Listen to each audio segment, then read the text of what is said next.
किसान दोस्तों, अगर आप चाहते हैं कि धान की फसल में अधिक पैदावार हो तो उसके लिए आपको अपनी फसल में वेजिटेटिव ग्रोथ पर विशेष ध्यान देना चाहिए। जैसे कि हमारी जो फसल है उसकी जितनी अच्छी ग्रोथ होगी, जितनी अच्छी टिलिंग होगी, उतनी ही अच्छी हम पैदावार ले पाएंगे। तो आज हम आपको बताएंगे कि धान की फसल में आपको क्या प्रयोग करना चाहिए जिससे उसकी टिलिंग अच्छी हो, ग्रोथ अच्छी हो और पैदावार अच्छी मिल पाए।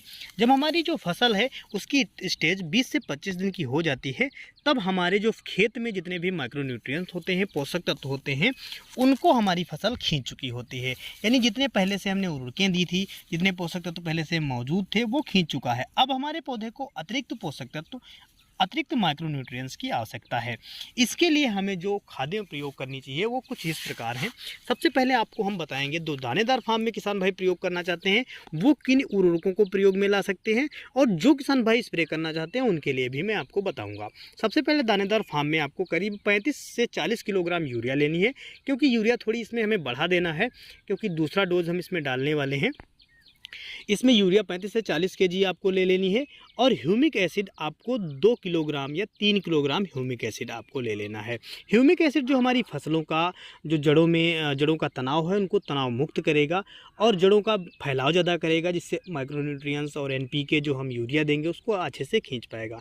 यूरिया का काम ये रहेगा कि हमारी फसल में हरियाली बिखेरेगा और जो पत्तियाँ होंगी, पत्तियों का विकास अच्छा होगा, जिससे हमारे पौधे की वेजिटेटिव ग्रोथ हो पाएगी, क्योंकि हमारा पौधा जितनी ही उसमें पत्तियाँ अच्छी होती हैं उतने ही अच्छी तरह से भोजन बना पाता है और अच्छे से विकास करता है।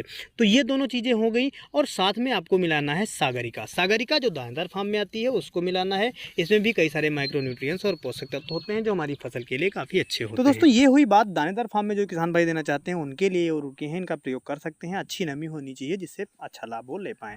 अब हम बात करते हैं कि स्प्रे के रूप में आपको क्या प्रयोग करना चाहिए। स्प्रे के रूप में आप ले सकते हैं NPK 19-19-19, जो कि आपको 1 किलोग्राम लेनी है, और इसको जो सोल्यूबल फर्टिलाइज़र आती है उसको लेना है, जो इफ्को की इत्यादि की आती है उसको आपको लेकर के घोल बना लेना है। इसका घोल अलग बना लें, और आपको लेना है ह्यूमिक एसिड। ह्यूमिक एसिड आपको करीब 150 ml लेना है या 200 ml आपको रखना है, उसका भी घोल अलग बना लें। इन दोनों के साथ ही एक घोल आपको और तैयार करना है, वो है ग्रोथ प्रमोटर का, जिसमें आप ले सकते हैं सागरिका जो लिक्विड फॉर्म में आती है। 250 ml की जो लिक्विड फॉर्म में आती है वो घोल युक्त होती है।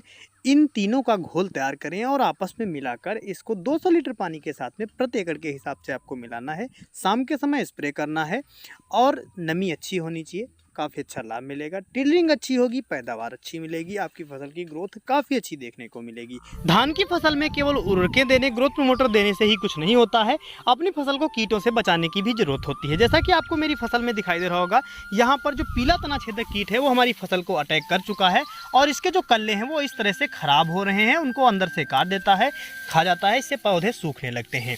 इसको कंट्रोल करने के लिए आप कार्टाप हाइड्रोक्लोराइड ले सकते हैं, जिसको 75% SG फार्म में जो आती है उसको ले लें 200 ग्राम प्रति 1 एकड़ के हिसाब से, और इसे आप किसी भी कीटनाशक या फंगीसाइड के साथ में मिलाकर भी प्रयोग कर सकते हैं।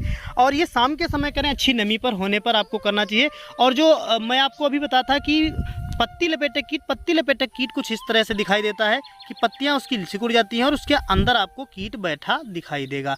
यहाँ पर कीट का मल है, कीट यहाँ से निकल चुका है और दूसरी पत्ती में ट्रांसफ़र हो चुका है।